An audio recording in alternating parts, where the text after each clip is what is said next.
Нийслэлийн ерөнхий боловсролын лаборатори 44-р сургууль. Эцэг эх асран хамгаалагч бүх шатны боловсролын байгууллагын холбогдох албан тушаалтан 10 хүртэлх насны хүүхдийг харгалзах хөнгүүгээр замын хөдөлгөөнд оролцуулахгүй байх үүрэгтэй. 0-14 насны хүүхдийг эцэг эх асран хамгаалагчид өөрийн хараа хяналтанд дор замын хөдөлгөөнд авч оролцох. Эрсдэл осол гэмтэлд өртгөөс урьдчилан сэргийлж, зөвлөгөө өгч, зам хөдлөн гарахдаа гарц тэмдэглэгээтэй газраар гараас нь хөтөлж гарах. Хэрвээ 14-өөс дээш насны хүүхэд өөрөө бие даан замын хөдөлгөөнд оролцох бол явган хүний замаар, явган хүний замгүй бол баруун гар талаар шахаж явах. Харанхуй буюу үзэгдэх орчин хангалтгүй үед өнгө сайтай гэрэл ойлгогчтой хувцас өмсөх.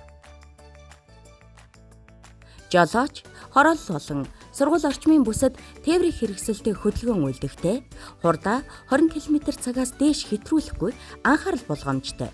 Аюулгүй байдлыг бүрэн хангаж, явган зорчигчид зам тавьж өгч хөдөлгөөнд оролцоно. Хэрвээ хүүхэд тээвэрлэж яваавал насны онцлогтон тохирсон зориултын суудлын бүсийг заавал хэрэглэнэ.